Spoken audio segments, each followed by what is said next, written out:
अस्सलाम वालेकुम व्यूअर्स, विच पाकिस्तान का नया एपिसोड लिए मैं हूं आपका मेज़बान अब्दुर्रहमान। आई डिस्कस करते हैं आज की दो इंटरेस्टिंग न्यूज़। पाकिस्तान की सबसे खतरनाक सड़क को अपग्रेड करने की बाकायदा मंजूरी दे दी गई है। 415 अरब रुपए की खतीर रकम से 692 किलोमीटर की इस रोड को एक्सप्रेस वे में कन्वर्ट किया जाएगा। 3 साल के अरसे में मुकम्मल होगी और ये रोड है कोयटा से कराची तक की रोड N25।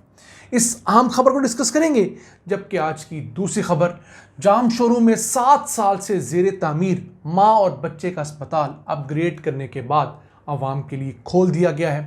अब इस इलाके में बसने वाले 35 लाख अफराद के पास एक बेहतरीन सहूलत मैसर हुई है। इसे प्रोग्राम के दूसरे हिस्से में डिस्कस करेंगे, लेकिन पहले चलते हैं आज की सबसे अहम खबर की तरफ। पाकिस्तान की सबसे खतरनाक रोड N25 को अपग्रेड करने की मंजूरी दे दी गई है।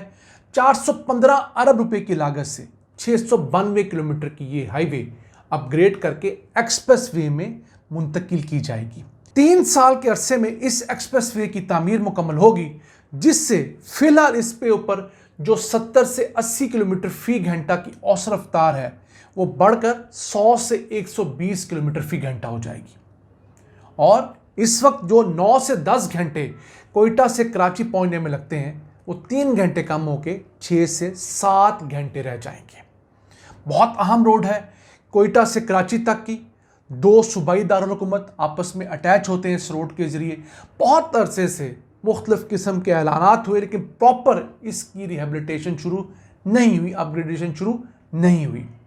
अभी फ़िलहाल कोयटा से कराची तक का जो पैच है ये 3 मुख्तलिफ पैकेजेस के अंदर डेवलप किया जाएगा।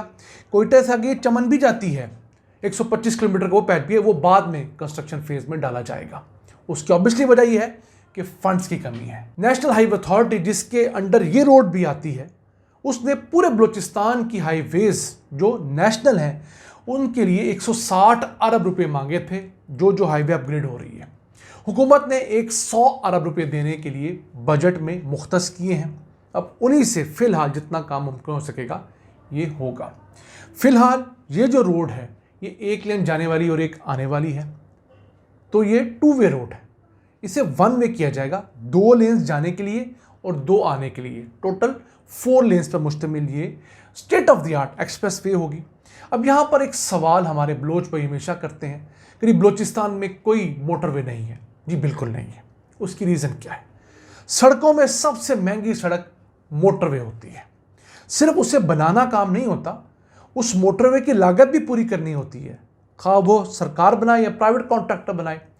तो बेसिकली बलूचिस्तान में इतनी आमदोरफ्त नहीं है, इतनी गाड़ियां नहीं है कि मोटरवे की कॉस्ट पूरी हो सके। अब हम मिसाल देते हैं लाहौर से इस्लामाबाद मोटरवे की। इस पर इस कदर ज़्यादा गाड़ियां हैं तो जो टोल टैक्स होता है वो तकसीम होते होते निस्बतन कम हो जाता है। जितनी कम गाड़ियाँ होंगी उतना टोल टैक्स ज़्यादा होगा।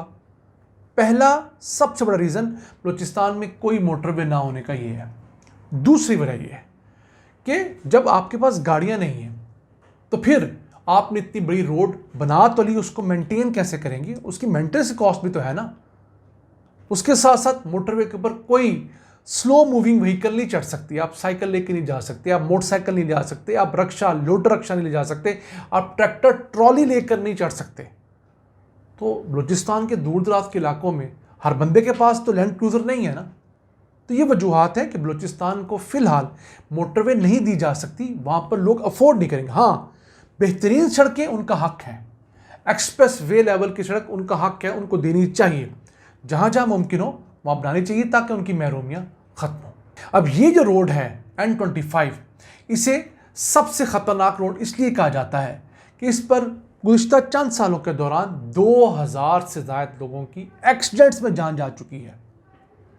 होता क्या है, इस रोड के ऊपर 70-80 की स्पीड है किलोमीटर फी घंटा। जो बस के ड्राइवर्स हैं जल्दी पहुंचने के चक्करों में बस की रफ्तार 100 किलोमीटर पर ले जाते हैं, उससे ऊपर ले जाते हैं। तो एक रास्ता जाने का है, उसी के मुकाबले से आने वाली ट्रैफिक आ रही है तो कहीं ना कहीं टक्कर हो जाती है, अमवात होती है। इस वजह से इसे ख़तरनाक तरीन रोड कहा जाता है। फिर बहुत जगह पर इसकी अपनी हालत ख़राब है। सिर्फ ये रोड ख़राब नहीं है, पंजाब के अंदर भी एक बेचारी मतरूक के ज़माना रोड है MM रोड, जो कि मियाँ वाली को आगे जाकर बखर वगैरह से लिया से जोड़ती है, उसके भी बहुत बुरे हालात हैं। और बहुत सारी रोड्स हैं, लेकिन ये जो रोड है N25 ये 2 सूबाई दारुल हुकूमतों को जोड़ती है, ये इसकी ख़ास बात है। तो इसे बहुत जल्द अपग्रेड करने की ज़रूरत थी। याद रहे, इस वक्त हम जो भी पेट्रोल और डीजल डलवा रहे हैं उसके हर 1 लीटर के ऊपर हम लोग 8 रुपये इजाफी दे रहे हैं। वो 8 रुपये इस एक्सप्रेस वे की तामीर के लिए इकट्ठे किए जा रहे हैं ताकि उससे ये रोड मुकम्मल हो। चले, हम ये कुर्बानी देने के लिए भी तैयार हैं। खुदारा हमारे बलोच भाइयों को कुछ तो आसाइश दीजिए। आइए चलते हैं आज की दूसरी अहम खबर की तरफ। जामशोरू में गुज़िश्ता 7 साल से ज़ेर तामीर मदर एंड चाइल्ड हॉस्पिटल मुकम्मल हुआ है, उसे ऑपरेशनल कर दिया गया है, जिससे 128 बेड्स मज़ीद ऐड किए गए हैं। अब इस हॉस्पिटल की कैपेसिटी बढ़कर 856 बेड्स की हो गई है। ये सिंध हुकूमत ने जायका जापानी एड एजेंसी की मदद से तैयार किया है। और फिर कहा यह जा रहा है कि सिंध के अंदर हुकूमत ने जो चाइल्ड और मदर की हेल्थ के लिए जो इन्वेस्टमेंट की है उससे फ़ायदा ये हुआ है कि जो चाइल्ड मॉर्टेलिटी थी, यानी कि 1000 बच्चों की पैदाइश में पहले 54 बच्चों की अमवात हो जाती थी, अब वो कम होकर 29 रह गई है। तकरीबन 50% अमवात जो नौज़ायदा बच्चे हैं उनको कंट्रोल कर लिया गया है। अगर ऐसा है तो बहुत अच्छा है।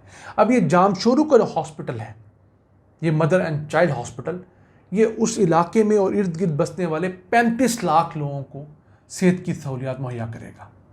तो उस एरिया के लिए तो बड़ी खबर है ना, एक अच्छी न्यूज़ है। तो उम्मीद करते हैं कि इस तरह के मज़ीद प्रोडक्ट्स भी मुल्क में चलेंगे और हमारी वफाकी हुकूमत और सूबाई हुकूमत पंजाब के अंदर गुज़िश्ता 20 साल से ज़ेर तामीर एक माँ बच्चे का अस्पताल भी अब मुकम्मल कर लेगी। ये अस्पताल कहाँ वाक़ है? रावलपिंडी में वाक़ है। 2005 में शेख रशीद ने बतौर मिनिस्टर इस अस्पताल का संग बुनियाद रखवाया था। 2005 में शौकत अजीज़ प्राइम मिनिस्टर थे, आज 2025 है। 93% से ज़्यादा ये अस्पताल बन चुका है। जिस अस्पताल ने 1.5-2 अरब रुपए की लागत से मुकम्मल होना था, उस पर अब तक 9 अरब रुपए से ज़ायद की लागत हो चुकी है, लेकिन अभी भी ऑपरेशन नहीं किया जा रहा। सिर्फ क्यों? शेख रशीद की लागतबाजी। अब शेख रशीद की ना तो बीवी है और ना ही ऑब्वियसली उसके बच्चे हैं जिन्होंने इस अस्पताल में जाकर इलाज करवाना है। तो ये हमारे रावलपिंडी के लोगों का हक है कि उन्हें एक अच्छा माँ बच्चे का अस्पताल दिया जाए। 400 बेड्स का मुकम्मल अस्पताल है। कुछ इक्विपमेंट आपने डालने हैं, कुछ थोड़ी बहुत रेनोवेशंस होंगी, वो आप करें तो 400 बेड्स आप ऐड कर सकते हैं। किसके लिए? माँ के लिए, बच्चे के लिए। और पंजाब में हुकूमत किसकी है? एक माँ की हुकूमत है।